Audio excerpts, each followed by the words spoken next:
Ladies and gentlemen, you're very welcome. The title of my paper is An Extreme 14 Months, Learnings So Far. The original title of this was Learnings, but unfortunately we are not in a profitable situation at the moment, so hence the name Learnings So Far. Over the last 14 months, there has been huge loss making in the pig sector, and most people think it's because of the Ukrainian war, and the Ukrainian war has certainly made it a lot worse, but actually the seeds of this problem have occurred about 3 or 4 years ago. But you look at the graph here just to illustrate the problem or the situation as it was then. This is a graph of wheat, so it's global stocks of wheat of the export nations. So if we go back to 2016, 15, 16, 17, 18, we can see that the global stocks were very, very high on the back of very, very good harvests. As a result of that, then, the wheat price was very, very low. Unfortunately, we ran into 2019 where there was a lot of problems with drought in North America, and there was problems with the French yield as well. As a result of that, global stocks fell hugely, and as a result of that, then obviously the wheat price rose up to a very, very high level. When we look at maize, it's a similar situation. Back in 16, 17, 18, 19 here for maize, the yield was very, very good. As a result of that, the maize price was very, very low. Unfortunately, due to the fall in the wheat in 2019 and then a massive drop in the maize here for 2020, we can see there that the maize price rose. So actually, this price was rising a lot faster because the global supply was a lot tighter even before the Ukrainian war.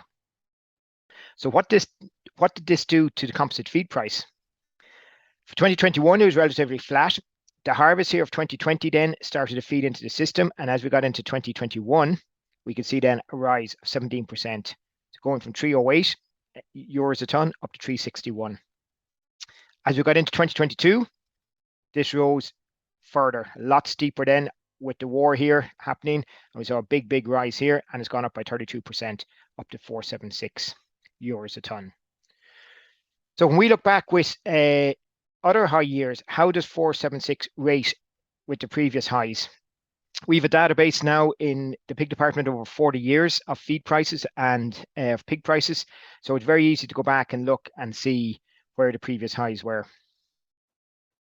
We go back to 2008 on a cent per kilo basis. The feed cost was 113 cent. In 2012, 123. 2013, 132. 2014, a slight decrease to 118, but still high. And the same in 2021, also hit 118. But if you look at 2022 here, it's 156 cents. So by far, it is the highest feed price in over 20 years. In fact, it's the highest feed price in over 40 years on the database. But it's not just the peak of the feed that's the problem. It's the speed of the rise that causes a huge amount of problems. So if your feed price is high, then 6 to 9 months later, you'll see a lag, and then the pig price will rise. So the faster the feed price rises, the more it's going to cause problems from a cash flow point of view until the pig price rises 6 to 9 months later. So if we look at these year on year and see in these years where there's feed prices, how much did they rise year on year? In 2008, they rose 16% year on year. 2012, 10%. 2013, 7%. 2014, obviously, it fell from the previous year, so we're not going to count that. 2018, 9%. And in 2022, it was a rise of 32%, so a massive rise in it. And this caused massive problems then from a cash flow point of view. If we look at what this did to profitability on a month-to-month basis over the last 14 months, you can see here from September 2021 to October 2022, we can see the rise there and the losses from 15,000 of a loss in September. As the prices rose, especially in the January, February, March time, we can see the loss there on a monthly basis for a 600 sow unit, an average 600 sow unit. Pig price then had to rise and started to rise then simply because there wouldn't have been any pig supply across Europe if it didn't, in exceptional circumstances like this. And as the pig price rose, the losses fell there, as you can see there, from the 54,000 all the way down then to 10,000. But we're still in a situation of a loss making of over 10,000 here as we stand. When you look at this on a cumulative point of view, we can see there from the start of the loss making the whole way up, it is 483,000 for an average 600 cell unit in the last 14 months. So it's nearly 500,000 losses. So then we said, right, have things changed? As a rule of thumb, the pig department would have always said, if you had the equivalent of 1 month's feed credit in hard cash, so as a rainy day fund, so whatever your feed credit was on a monthly basis, if you'd put aside the financial equivalent of 1 month of that as a rainy day fund, would that have got you out of the current situation? Well, if we look back over the loss-making years, the big loss-making years there, so 99, 07, 08, 15, 16, 18, 20, 21, and 22, we can see the losses there in these years.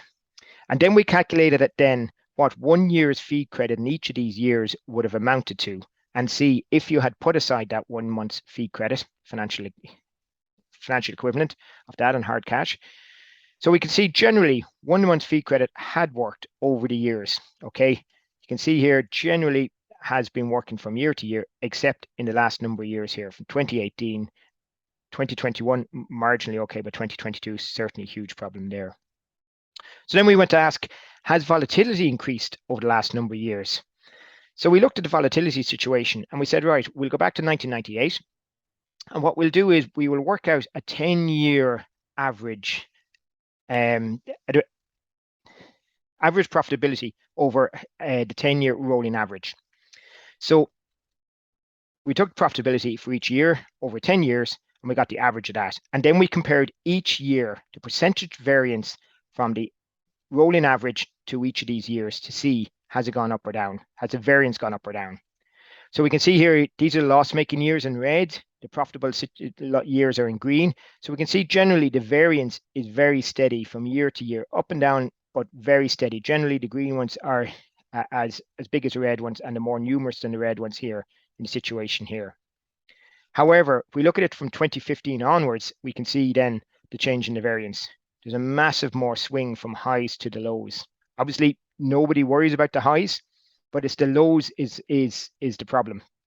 And the lows make it very, very difficult to forecast for cash, to manage your cash flow, to forecast the investments you're going to need, the budgeting you're going to need from year to year. So the deeper the variance or the higher the variance from the average, from the mean, the more difficult it is to try and manage forecasting for the next 2 or 3 years. So how do we reduce this volatility, to reduce this variance from year to year? There are a number of tools here. I'm not going to go through them all, but they're in the paper. One of the ones I'll just talk about very quickly is the levy funding. So how the levy funding would work is that all of the pig producers would make a levy funding on the basis of each pig slaughtered. So for every pig slaughtered, you may pay 4 or 5 cents towards the levy. And then when the sector is in a loss-making situation, then you can go to the levy and you can take the funding back out on a national scale. There are pros and cons of this situation. One of the problems probably is that you need to build up this levy over 3 or 4 years. So the levy would have to be high enough in the good years to be able to get enough funds together to be able to pay for the bad years. The other situation is that it probably would have to be a mandatory levy. So some of the pig producers may not like a mandatory levy, and therefore it makes it a little bit more difficult. And the third problem maybe is the management of the levy situation, that you would have to have an oversight committee. It would have to be it would have to be independent auditors, and so the structure of that makes it a little bit more cumbersome to set up. But it's not out of the question. The levy funding plus situation here is, I suppose, if you did have a levy funding, one of the advantages is that you could go to an agency, maybe the NTMA, the National Treasury Management Agency, and try and get low interest loans from the agency on the basis of the collateral that you have in the levy funding. So there are pros to it. It would just need a little bit of thought as to how feasible it is to set it up. The option that I actually think might be the best or might be the easiest setup is what's called the Australian Farm Deposit Scheme. And if we look at this more closely, next couple of slides, you may see why. The aim of this scheme was to help farmers to deal with the cash flow fluctuations. It's been in operation for over 20 years. It is about 6 billion in its deposits so far from farmers. So this is farmers that are paying into the scheme to be dairy, tillage, beef farmers, pig farmers have been paying into the scheme. And as I said, it's used by all farming sectors. The fund is capped at 800,000 Australian dollars for each farmer. You can't lodge more than the taxable income for that year. So we'll explain this in a second. And it's operated by all major banks. So you simply go in and you set up the farm deposit scheme in your own name, in your own bank. So it's very easy from that point of view to operate. How does it operate? You simply set aside the pre-tax income in the good years, and then you draw it down in the lean years. And the money is taxed in the year of withdrawal. So that is the important factor in this. So if we look back in Ireland, in an Irish situation, if we had it running here, how would this have worked in the last couple of years? Went back to 2019, we had an income of 220,000, or a profit of 220,000, should I say. Off this, then we put 100,000 in. We lodged it in the farm deposit account if it was here. Then our taxable income, then obviously 100 minus the 220,000 is 120,000 there as our taxable income. In 2020, another good year, we made 370,000 of a pre-tax profit. We put aside 170,000 of this into our farm deposit scheme, which meant the taxable income then was 200,000. Unfortunately, then we get to 2021, and there's a loss then of 200,000. What do we do in this situation? Well, we have our funding here. We pull this down, and there's 270,000 here, and we pull this down into the pot for that year. And that year now means that you're plus 270, you're minus 200,000. So taxable income for that year is only 70,000. So it shows that it reduces the variance from year to year, and that's really what we're trying to do, and that's why it's been so successful over in Australia. As I said, the effect of this is even out the annual fluctuations by building up a personal fund. The tax efficiency aspect makes it very attractive. It's very easy to set up and administer. As I said, it's your local bank. It's your local bank account that you'll be setting it up. So it's easy to set the scheme. There's the oversight of this is very small. There's no management committee. There's no auditors and stuff like that. It's your own money that you're taking in and out. The other big advantage is, as it concerns Irish tax regulations, it may not require formal EU approval. So unlike where the government is giving money to, say, the pig sector there, that they have to go to Europe to get approval for that, this is actually the farmer's own money. So really it's down to the tax in the Irish tax system. And that's where we have full control over our the tax system, which we have. So therefore it should be easy, relatively easy to set it up. So in conclusion, if the pig sector is to grow and to be financially sustainable in the years ahead, the pig sector stakeholders need to sit down around the table and they need to discuss how to reduce the volatility for the benefit of all. It's in nobody's interest for the volatility from year to year to be fluctuating hugely. And really, if the sector wants to grow, it really requires all the stakeholders to sit down and see how do they address this situation. Thank you very much.